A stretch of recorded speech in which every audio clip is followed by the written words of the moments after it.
പിള്ളച്ചേട്ടനുമായിട്ടുള്ള സ്നേഹ നിമിഷങ്ങൾ ഇങ്ങനെ ഒഴുകി നടക്കുന്നു എന്ന് പറഞ്ഞാൽ മോഹൻലാൽ പോലും വിശ്വസിക്കില്ല, അല്ലെങ്കിൽ മോഹൻലാലിൻ്റെ ഫാൻസുകാർ പോലും വിശ്വസിക്കില്ല. എൻ്റെ പൊന്നില്ലാലേ, ഇത്തരം വാക്കുകളും വാചകവടികളൊന്നും ആധുനിക മലയാളത്തിൽ ഏക്കില്ല, വിൽക്കില്ല. നിങ്ങൾ മുഖത്ത് ചായ വിടുന്നത് പോലെ തന്നെ മനസ്സിലും ചായ വിടുന്നു എന്ന് ആരെങ്കിലും പറഞ്ഞാൽ നമുക്കവരെ തെറ്റ് പറയാനൊക്കില്ല.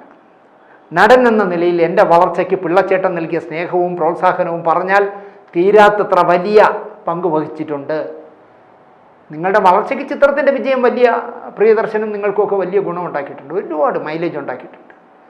അമൃതംഗമയെ പോലുള്ള MT വാസുദേവൻ നായരുടെ സ്ക്രിപ്റ്റിൽ ഹരിഹരൻ സംവിധാനം ചെയ്ത സിനിമകളും നിങ്ങൾക്ക് ഗുണം ചെയ്തിട്ടുണ്ട്. ചിത്രത്തിന് ശേഷം വന്ദനം എന്ന് പറഞ്ഞ സിനിമയ്ക്ക് വേണ്ടി വിജയ ഗാർഡൻസിൽ ബാംഗ്ലൂർ സിറ്റി സെറ്റിട്ട് അതിൻ്റെ കലാസംവിധായകൻ ആണി വാങ്ങിക്കാൻ ഉള്ള പൈസ കൊണ്ട് അവസാനം ആണി കമ്പനി തുടങ്ങി എന്നാണ് പറയുന്നത്. അത്രയ്ക്ക് ലക്ഷങ്ങൾ മുടക്കി പൊളിച്ച് ബാംഗ്ലൂർ സിറ്റി സെറ്റിട്ട് ആയിരക്കണക്കിന് ആളുകളെ റോഡിൽ തെക്കും വടക്കും നടക്കാനും ടാക്സിയും കാറും സൈക്കിൾ റിക്ഷയൊക്കെ വെച്ച് അതിൻ്റെ ഇടയിലൊക്കെയാണല്ലോ വന്ദനം ഷൂട്ട് ചെയ്തിരിക്കുന്നത്. ആ പടം പൊളിഞ്ഞു പോയി, നഷ്ടം വന്നു. അപ്പോൾ അതുകൊണ്ട് തന്നെ നടൻ എന്ന വളർച്ചയിൽ നിങ്ങൾക്ക് അമൃതംഗമയും അദ്ദേഹത്തിൻ്റെ ആട്ടോയും ആട്ടോ മണിയമ്പിള്ള രാജുവാണ് നിർമ്മിച്ചെങ്കിലും വിതരണം ചെയ്തത് പി കേരപ്പിള്ളയാണ്. ചിത്രമൊക്കെ നിങ്ങൾക്ക് ഗുണം ചെയ്തിരിക്കാം. പക്ഷേ ആ പ്രോത്സാഹനമൊന്നും നിങ്ങളുടെ മനസ്സിലില്ല എന്നുള്ളതിന് ഏറ്റവും വലിയ തെളിവാണ് കഴിഞ്ഞ 2 വർഷക്കാലമായി രോഗഗ്രസ്തനായി ബോധം നശിച്ച് കിടക്കുന്ന മനുഷ്യനെ വേറെ ആരുടെയും പേര് മനസ്സിൽ പോലും ഓർമ്മ. അദ്ദേഹം നിർമ്മിച്ച സിനിമകളുടെ പേര് ചോദിച്ചാൽ പറയാം, എനിക്ക് പേര് പറയാറുണ്ട്, ഞാൻ ഒരുപാട് സിനിമകൾ നിർമ്മിച്ചു എന്നറിയാം, അതിൽ ആരൊക്കെ അഭിനയിച്ചു എന്നും എനിക്കറിയില്ല. ആകെ അദ്ദേഹത്തിന് അറിയാവുന്ന ഒരാളേ ഉള്ളൂ, ലാലുമോൻ. അപ്പോൾ അങ്ങനെയുള്ള ഒരാളിനോട് നിങ്ങൾക്ക് പ്രോത്സാഹനമൊക്കെ തന്ന് വെള്ളവും വളവുമൊക്കെ തന്ന് വളർത്തി എന്ന് പറഞ്ഞാൽ അതിലെത്ര ശരിയുണ്ടെന്ന് എനിക്ക് സംശയമുണ്ട്. മലയാള സിനിമയിലെ ആ വലിയ വ്യക്തിത്വത്തിന് കണ്ണുനീരിൽ കുതിർന്ന ആദരാഞ്ജലികൾ എന്നാണ് ആ ഫേസ്ബുക്കിലെ പോസ്റ്റ് അവസാനിപ്പിക്കുമ്പോൾ മോഹൻലാൽ പറയുന്നത്. മോഹൻലാൽ തീർച്ചയായിട്ടും അത് ഗ്ലിസറിൻ ഇട്ടിട്ടാണ് കരഞ്ഞത്, അല്ലാതെ മനസ്സിൽ നിന്ന് സങ്കടം വന്നതല്ല എന്ന് തന്നെ ഞാൻ പറയും. ഇനി മോഹൻലാലിന് എത്ര വിഷമം തോന്നിയാലും ശരി, നിങ്ങൾ ഗ്ലിസറിൻ ഇട്ടായിരിക്കും കരഞ്ഞത്. അതുകൊണ്ട് തന്നെ നിങ്ങളെ ആദരാഞ്ജലിക്കും ഒരു കൃത്രിമത്വം ഉണ്ട് എന്നാണ് എനിക്ക് പറയാനുള്ളത്. നമ്മുടെ കൂത്താട്ടുകുളത്ത് പരിശപ്പറമ്പിൽ കുഞ്ഞൻപിള്ള മകൻ രാമചന്ദ്രൻ പിള്ള എന്ന ആളാണ് PKR പിള്ളയായി മാറിയത്. രാമചന്ദ്രൻ പിള്ളയാണ് PKR പിള്ള. 89ാമത്തെ വയസ്സിലാണ് അദ്ദേഹം മരിക്കുന്നത്. ബോംബെയിൽ ഒരു ചെറിയ സ്ഥാപനം തുടങ്ങി, സ്റ്റാർ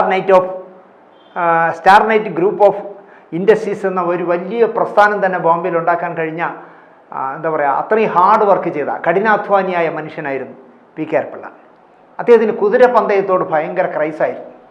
അങ്ങനെ അതിൽ താല്പര്യം വന്നപ്പോൾ അദ്ദേഹം ബോംബെയിൽ 26 കുതിരകളുടെ റേസ് കോഴ്സ് ഉടമയായിരുന്നു.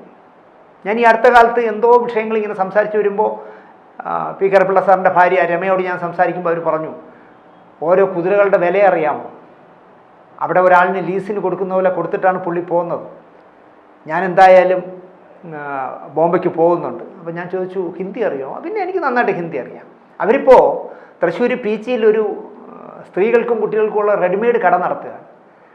അപ്പോൾ അതിൻ്റെ കാര്യങ്ങളൊക്കെ ഞാൻ ചോദിച്ചപ്പോഴാണ് അറിയുന്നത്, അവർ ബോംബെയിൽ ചെന്നിട്ട് ബൾക്കായിട്ട് കിലോ കണക്കിന് തൂക്കിയെടുക്കുകയാണ് റെഡിമെയ്ഡ് ഗാർമെൻറ്റ്സ്. അത് തൂക്കിയെടുത്ത് പാഴ്സൽ ചെയ്യാൻ ഏൽപ്പിച്ചിട്ട് കാശ് അടച്ചിട്ട് അവരിങ്ങി പോരും. പിന്നെ ആയപ്പോൾ എന്താ പറഞ്ഞാൽ ഇവിടുന്ന് ഒന്ന് ഫോൺ ചെയ്ത് പറഞ്ഞാൽ മതി, ഹിന്ദി നന്നായി അറിയാമെന്നുള്ളത് കൊണ്ട് എനിക്ക് അവരോട് കുശുമ്പ് തോന്നി. ഹിന്ദി അറിയാമെന്നുള്ളത് എനിക്ക് തുമാരാന്നെ ക്യാഹേ എന്നല്ലാതെ ബാക്കി അറിയില്ല. അപ്പോൾ അവരിവിടെ നിന്ന് ഫോൺ ചെയ്ത് പറഞ്ഞാൽ ഓർഡർ ഇട്ടാൽ മതി, ബാങ്കിൽ പൈസ ഇട്ട് കൊടുത്താൽ അപ്പോൾ സാധനം കടയിലേക്ക് വരും. മോശമല്ലാത്ത ബിസിനസ് ഉണ്ടെന്നാണ് അവർ പറഞ്ഞത്. അവരും അവരുടെ മൂത്ത മകളും, ആ കുട്ടിയുടെ എന്തോ ദാമ്പത്യ ജീവിതം ശിഥിലമായിപ്പോയി. ഒരു പെൺകുട്ടിയായ ശേഷം ബന്ധം പുലർത്തി എന്തോ ചെയ്തു. അപ്പോൾ ആ മൂത്ത കുട്ടിയും രമാപിള്ളയും കൂടി ചേർന്നാണ് ഈ ഗാർമെൻറ്റ്സ് നടത്തുന്നത്.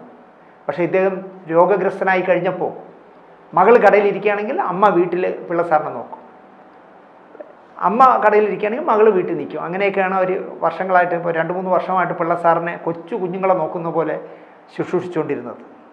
അപ്പോൾ കുതിരപ്പന്തയത്തിൽ ക്രൈസ് ഉണ്ടായിരുന്നുണ്ട്. അദ്ദേഹം 26 കുതിരകൾ അദ്ദേഹത്തിനുണ്ടായിരുന്നു. മുംബൈ മുനിസിപ്പാലിറ്റിയിൽ കോൺഗ്രസിൻ്റെ സ്ഥാനാർത്ഥിയായി മത്സരിച്ചു, തോറ്റുപോയി. പക്ഷേ ഇന്ദിരാഗാന്ധിയുമായിട്ട് നല്ല ബന്ധമുണ്ടായിരുന്നു പിള്ള സാറിന്. കൂത്താട്ടുകുളത്ത് അദ്ദേഹത്തിൻ്റെ തറവാട് വീടിനടുത്ത് വലിയ ഷിദ്ദിസായിയുടെ വലിയൊരു അമ്പലം ഉണ്ടാക്കിയിട്ട് അവിടെ വർഷം തോറുമുള്ള പൂജയ്ക്ക് വലിയ പ്രോഗ്രാമുകളൊക്കെ, സിനിമാക്കാരുടെ ഗാനമേളയും സിനിമാക്കാരുടെ ഡാൻസും ഒക്കെ വെച്ച് ലക്ഷങ്ങൾ പൊടിച്ച് ഷിദ്ദിസായിയുടെ ഉത്സവം നടത്തുമായിരുന്നു. ആ ഉത്സവത്തിൽ മോഹൻലാൽ അടക്കം പങ്കെടുത്തിട്ടുണ്ട്. കാരണം അന്ന് പ്രതാപിയാണല്ലോ പിള്ള സാർ.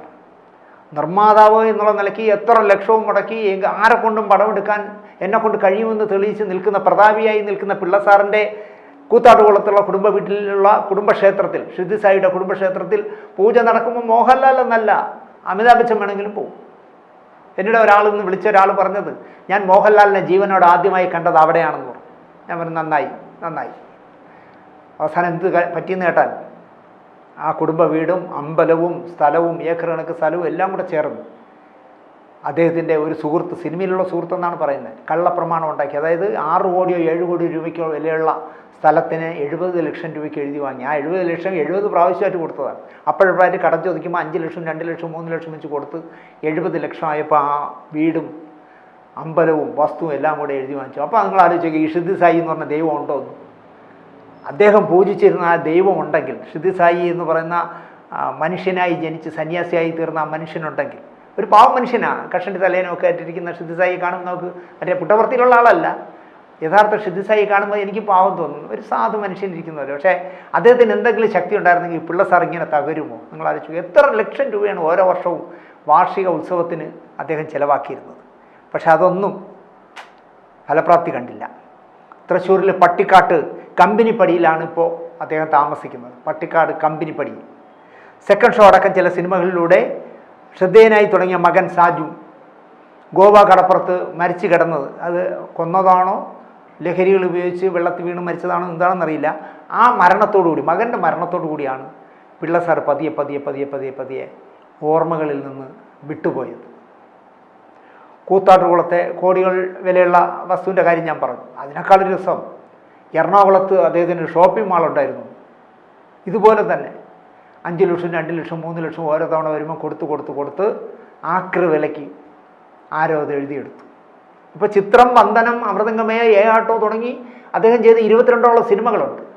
ആ 22ഓളം സിനിമകൾ ഏത് ചാനലിന് എന്ന് എഴുതി കൊടുത്തു എന്ന് പിള്ള സാറിന് ഓർമ്മയില്ല. ആലോചിച്ച് നോക്കി, ആരോ പറ്റിച്ചുണ്ട്. ആരോ സിനിമകൾ വാങ്ങി ചാനലുകൾക്ക് കൊടുക്കുന്ന ആളുകൾ നക്കാപിച്ച് എന്തൊക്കെയോ കൊടുത്തിട്ട് 25,000 30,000 വെച്ചോ കൊടുത്തിട്ട് അവർ കോടീശ്വരന്മാരായി. ആലോചിച്ചു, 22 സിനിമ ആർക്കൊക്കെ കൊടുത്തു, എത്ര വർഷത്തേക്ക് കൊടുത്തു, എന്ന് കൊടുത്തു, എപ്പോൾ കൊടുത്തു, പിള്ള സാറിന് ഓർമ്മയില്ല. അതുകൊണ്ട് തന്നെ അതിൻ്റെ പിന്നാലെ കേസും വഴക്കിനുമായി പോകാൻ രമയ്ക്കും താല്പര്യമില്ലായിരുന്നു. എങ്കിലും അവർ, എനിക്ക് തോന്നുന്നു, നിർമ്മാതാക്കളുടെ സംഘടനയിലോ ഫിലിം ചേംബറിലോ എന്തോ ഒരു പരാതി കൊടുത്തു, ഇതൊന്ന് അന്വേഷിച്ചിട്ട് ആ സിനിമകളുടെയൊക്കെ റൈറ്റ് കഴിഞ്ഞെങ്കിൽ അതിങ്ങ് വാങ്ങി തരണമെന്ന്. പി.കെ.ആർ. പിള്ളയുടെ ഭാര്യയ്ക്ക് മെനക്കെടാൻ ആരും മെനക്കെടില്ല. ഇരിക്കുന്നവരെ കൈ ഇരിക്കട്ടെ എന്ന് വിചാരിക്കും. കാരണം ചിലപ്പോൾ ഈ സംഘടനയിലേക്ക് ഇരിക്കുന്ന ചിലരുടെ വേണ്ടപ്പെട്ട ആളിൻ്റെ കയ്യിലായിരിക്കും അതിൻ്റെ റൈറ്റ് ഇരിക്കുന്നത്. എന്തായാലും ആ സിനിമകളെല്ലാം എവിടെയോ നഷ്ടപ്പെട്ടു. ചിത്രം നിറനാൾ ആഘോഷിച്ചപ്പോൾ ഞാൻ നിങ്ങളുടെ പറഞ്ഞല്ലോ, മാരുതി കാറും 25 കോയിനും വെച്ച്, സ്വർണ്ണ കോയിനും വെച്ചാണ് എൻ്റെ 2 മക്കളാണ് എന്ന് പറഞ്ഞ് പ്രിയദർശനും മോഹൻലാലിനും കൊടുത്തത്. 22 സിനിമ 20 വർഷം കൊണ്ടാണ് ചെയ്തത്. ചാൾസ് ശോഭാരാജ്, അഹം, അർഹത, തത്തമ്മയെ പൂച്ച, ജാലകം, പുലി വരുന്നേ പുലി, ഓണത്തുമ്പിക്കൊരു ഊഞ്ഞാൽ എന്ന് തുടങ്ങി എന്താ പറയുക, ചിത്രം, വന്ദനം, അമൃതംഗമയ, ആട്ടോ, കിഴക്കുണരും പക്ഷി എന്ന് തുടങ്ങി അവസാനം എനിക്ക് തോന്നുന്നു വിനയൻ സംവിധാനം ചെയ്ത ഊമപ്പെണ്ണിന് ഉരിയാട പയ്യനാണെന്ന് തോന്നുന്നു അദ്ദേഹം അവസാനം നിർമ്മിച്ച സിനിമ എന്ന് തോന്നുന്നു. അതോ അതിനുശേഷം ഏതോ ഒരു സിനിമ കൂടെ ചെയ്തു തോന്നുന്നു. എന്തായാലും എന്താ പറയുക, പൂജ്യത്തിൽ നിന്ന് തുടങ്ങി ശതകോടീശ്വരനായി വളർന്ന് മലയാള സിനിമയിൽ പി.കെ.ആർ. പിള്ള വരുന്നു എന്ന് പറഞ്ഞാൽ റെയിൽവേ സ്റ്റേഷനിൽ എയർപോർട്ടിലൊക്കെ ക്യൂ ആയിരുന്നു നിർമ്മാതാക്കളുടെ ഒരു കാലത്ത്. ഇദ്ദേഹത്തെ പൊക്കിയെടുത്ത് അല്പം ഉള്ള ആളായിരുന്നു. അതുകൊണ്ട് തന്നെ പൊക്കിയാൽ പൊങ്ങും. അങ്ങനെ പിള്ള സാറിനെ കാത്ത് റെയിൽവേ സ്റ്റേഷനിലും എയർപോർട്ടിലും ഒക്കെ നിന്ന ഒരുപാട് സിനിമാക്കാരെ എനിക്കറിയാം. അവരൊക്കെ പിള്ളച്ചേട്ടാ എന്ന് പറഞ്ഞ് അദ്ദേഹത്തിൽ നിന്ന് ഒരുപാട് പൈസ അടിച്ചു മാറ്റി കൊണ്ടുപോവുകയും എല്ലാം നഷ്ടപ്പെട്ട്, ഞാൻ നേരത്തെ പറഞ്ഞില്ലേ, നോർത്ത് റെയിൽവേ സ്റ്റേഷൻ എതിർവശത്തുള്ള ഒരു ലോഡ്ജിൽ, കോമൺ ബാത്റൂമുള്ള ഒരു ലോഡ്ജിൽ 150 രൂപ വാടകയുള്ള റൂമിൽ കിടക്കേണ്ടി വന്നു ആഹ്ലാദഭാഗ്യം. അദ്ദേഹത്തിൻ്റെ കൈ കിടന്ന സ്വർണ്ണ ചങ്ങലയൊക്കെ കണ്ടാൽ നമ്മളെ തടിയൻ പട്ടികൾക്കിടുന്ന ഇരുമ്പ് ചങ്ങലയുടെ വലുപ്പമുള്ള സ്വർണ്ണ ചങ്ങലയും നിറയെ ഷിദ്ദി സായിയുടെ പടം വെച്ച മോതിരങ്ങളും കഴുത്തിൽ വലിയ മാലയൊക്കെ ഇട്ട് നടന്നിരുന്ന വലിയ മനുഷ്യനായിരുന്നു. എല്ലാം നഷ്ടപ്പെട്ട് എല്ലാം തകർന്ന് തരിപ്പണമാവുന്നത് കാണേണ്ടി വരികയും തൻ്റെ എന്താ പറയുക രക്തത്തിൽ പിറന്ന മകൻ അകാലത്തിൽ മരിക്കുന്നത് കാണപ്പെടുകയും അങ്ങനെ ക്രമേണ ബോധം നശിച്ച് ഈ ലോകത്തെ എല്ലാ കാര്യങ്ങളും മറന്നപ്പോഴും ലാലുമോനെ ഒന്ന് കാണണം, ലാലുമോൻ വരുമായിരിക്കും, വരും എന്ന് പലരും പറഞ്ഞു. ഗേറ്റ് തുറന്നു വരുന്ന ഓരോ ഗേറ്റ് തുറക്കലിലും ജനാലയിൽ നിന്ന് ആകാംക്ഷയുടെ നോക്കിയിട്ട് അത് വരുന്നത് ലാലുമോനാണോ എന്ന് ചോദിച്ച് ആ മനുഷ്യൻ ഇന്ന് രാവിലെ ഇവിടെ പറഞ്ഞു, നാളെയാണ് അടക്കം. ഞാൻ രമാപിള്ളയെ വിളിച്ചു, പക്ഷേ ഫോൺ എടുത്തത് അവരുടെ വീടിന് തൊട്ടടുത്തുള്ളൊരു ചെറുപ്പക്കാരനാണ്. ഞാൻ അയാളുമായിട്ട് സംസാരിച്ചു. അപ്പോൾ എന്നോട് പറഞ്ഞു, കരഞ്ഞ് കിടക്കുകയാണ് ചേച്ചി, ഇപ്പോൾ ഫോണിൽ സംസാരിക്കാൻ പറ്റുന്നൊരവസ്ഥയിലല്ല. ഞാൻ പറഞ്ഞു, അയ്യോ അത് വേണ്ട, എനിക്ക് വിവരങ്ങൾ മാത്രം അറിഞ്ഞാൽ മതി എന്ന് പറഞ്ഞു നാളെയാണ് അടക്കം. ഇപ്പോൾ ബോഡി വീട്ടിലുണ്ട്, വീട്ടിൽ വെച്ച് തന്നെയാണ് മരിച്ചത്, ആശുപത്രിയിലൊന്നും കൊണ്ടുപോയില്ല, വീട്ടിൽ വെച്ച് തന്നെയായിരുന്നു മരണം എന്നുള്ള ജനറലായ കാര്യങ്ങളെല്ലാം അദ്ദേഹം പറഞ്ഞു. ഇവിടെ പറയാമോ എന്ന് എനിക്കറിയില്ല. അദ്ദേഹത്തിൻ്റെ മൂത്ത മകളെ കല്യാണം കഴിച്ച ഭർത്താവ് ഇപ്പോൾ ഡൈവേഴ്സ് ചെയ്തു. ആ ചെറുപ്പക്കാരൻ എന്നെ വിളിച്ചു. ഇപ്പോൾ അവർ ബന്ധം വിടർത്തി, ഡൈവേഴ്സ് ചെയ്തു. അത് ഇന്നാണ് ഞാൻ അറിയുന്നത് ഡൈവേഴ്സായി എന്ന്. അയാൾ എന്നെ വിളിച്ച് ഇടയ്ക്കിടയ്ക്ക് അവർ തമ്മിലുള്ള വഴക്കും ബഹളങ്ങളും, രമാപിള്ള കുഞ്ഞിനെ കാണാൻ സമ്മതിക്കുന്നില്ല എന്നൊക്കെ പറഞ്ഞ് ഒരുപാട് ഇഷ്യൂസ് എന്നോട് പറയുമായിരുന്നു. ഞാൻ അപ്പോൾ രമയെ വിളിക്കുമായിരുന്നു. അപ്പോൾ അവരുടേതായ വേഷം പറയും. അവർ പറയുന്നത് കേൾക്കുമ്പോൾ യവനാണ് കുഴപ്പക്കാരൻ, ഇയാൾ പറയുന്നത് കേൾക്കുമ്പോൾ അവരാണ് കുഴപ്പക്കാരൻ. ഇങ്ങനെ ഞാൻ ഒരുപാട് കേട്ടു. എന്നിട്ട് അവസാനം ഞാൻ പറഞ്ഞു, നിങ്ങൾ ആ ഭാര്യയുമായിട്ട് സംസാരിക്കും, ഭാര്യയുടെ അമ്മയുടെ അല്ല നിങ്ങൾ സംസാരിക്കേണ്ടത്. നിങ്ങൾ ഭാര്യയായിട്ട് സംസാരിച്ചാൽ ചിലപ്പോൾ ഈ പ്രശ്നം സോൾവ് ആവും. നിങ്ങൾ ഒന്നിച്ച് പോകാൻ നോക്കണം. പിള്ള സാർ സുഖമില്ലാതിരിക്കുന്ന സമയമല്ലേ, നിങ്ങളുടെയൊക്കെ ഒരു സാമീപ്യം അദ്ദേഹത്തിന് ഗുണം ചെയ്യും. അല്ലെങ്കിൽ മകളുടെ താലിയേറ്റു എന്ന് പറഞ്ഞാൽ അദ്ദേഹത്തിന് കൂടുതൽ പ്രശ്നം ഉണ്ടാകും. നിങ്ങളും കൂടെ ഉണ്ടെന്ന് പറഞ്ഞാൽ ചിലപ്പോൾ അദ്ദേഹത്തിന് അസുഖം ഭേദമാകാൻ സാധ്യതയുണ്ടെന്നൊക്കെ പറഞ്ഞ് ഞാൻ ഒരുപാട് പ്രാവശ്യം ആ ചെറുപ്പക്കാരനെ ഉപദേശിച്ചിട്ടുണ്ട്. ഗൾഫിലൊക്കെ ആയിരുന്നു അദ്ദേഹം. ഇന്ന് എന്നെ വിളിച്ചത്, സാർ വാർത്ത അറിഞ്ഞു? ഞാൻ അറിഞ്ഞു സാർ, എനിക്ക് അവസാനമായി അദ്ദേഹത്തെ ഒന്ന് കാണണമെന്നുണ്ട്. ഞാൻ പറഞ്ഞു, ഞാൻ തിരുവനന്തപുരത്ത് ഇരുന്നുകൊണ്ട് എന്ത് ചെയ്യാൻ പറ്റും? അല്ല സാർ, ഡൈവേഴ്സ് ആയതുകൊണ്ട്. ഞാൻ ഡൈവേഴ്സായോ? ആ ഡൈവേഴ്സായി സാർ, എൻ്റെ മോളെ പോലും എനിക്ക് കാണാൻ പറ്റുന്നില്ല. ഡൈവേഴ്സ് ആയതുകൊണ്ട് ഞാൻ ആ വീട്ടിലേക്ക് കയറി ചെന്നാൽ, ഈ വീടിൻ്റെ നേരെ എതിർവശത്തെ വീട്ടിലാണ് അയാൾ താമസിക്കുന്നത്. ആലോചിച്ച് നോക്കി, അത് പ്രശ്നമാകും സാർ. ഇങ്ങനെ കുറേ നേരം സംസാരിച്ചപ്പോൾ ഞാൻ പറഞ്ഞു, ഒരു ഇഷ്യൂ ഉണ്ടാക്കാനായിട്ട് പോകണ്ട, മരിച്ച വീടല്ലേ. എനിക്കിപ്പോൾ രമാപിള്ളയെ വിളിച്ച് സംസാരിക്കാൻ പറ്റാത്തൊരു അവസ്ഥയിലുമാണ്. കാരണം അവർ കിടക്കുകയല്ലേ കരഞ്ഞുകൊണ്ട്. എന്തായാലും നിങ്ങളൊന്ന് ആലോചിച്ച് എന്തെങ്കിലും ചെയ്യൂ. നിങ്ങൾ പോലീസിൽ അറിയിക്കുകയോ, അല്ലെങ്കിൽ നിങ്ങളുടെ കേസ് നടത്തിയ വക്കീൽ, സർ ആ വക്കീൽ അവിടെ വരും, ആ ബോഡി കാണാൻ വരും. അപ്പോൾ ആ വക്കീലിനോട് പറയും. വക്കീലിൻ്റെ കൂടെ ചെന്നാൽ ചിലപ്പോൾ ഒന്നും അല്ലെങ്കിൽ ചിലപ്പോൾ ഒന്നും പറയാൻ വഴിയില്ല. അവസാനമായിട്ട് അദ്ദേഹത്തിൻ്റെ ഒരു കാലത്ത് മരുമകനായിരുന്ന പയ്യനല്ലേ, ഒന്ന് കണ്ടോട്ടെ എന്നേ വിചാരിക്കുള്ളൂ.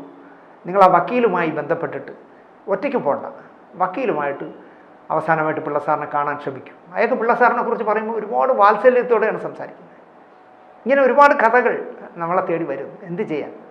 എന്തായാലും 89ാമത്തെ വയസ്സിൽ ഒരു 2-3 വർഷമായി തീരെ പ്രശ്നമായിരുന്നു. ഈ കഴിഞ്ഞ ഓണത്തിനും അദ്ദേഹത്തിന് ചോറ് കൊടുക്കുന്നത്, അല്ലെങ്കിൽ അദ്ദേഹത്തിന് ബർത്ത്ഡേക്ക് കേക്ക് മുറിക്കുന്നത് ഒക്കെ, വിവാഹ വാർഷികത്തിന് കേക്ക് മുറിക്കുന്നതിൻ്റെയൊക്കെ വിഷ്വൽ എനിക്ക് അയച്ചു തന്നു രമ.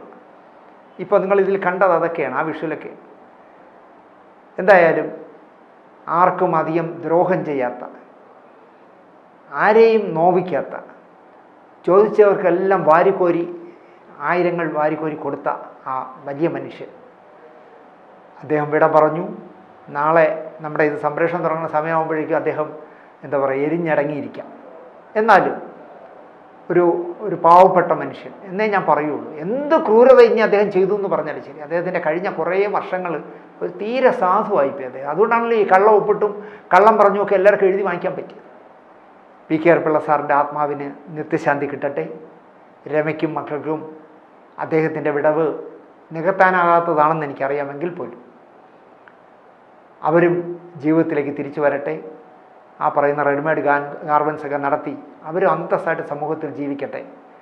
പിള്ള സാറിൻ്റെ ആത്മാവിന് ആത്മാർത്ഥമായി നിത്യശാന്തി നേർന്നുകൊണ്ട് ഈ എപ്പിസോഡ് ഇവിടെ അവസാനിപ്പിക്കുന്നു. നന്ദി, നമസ്കാരം.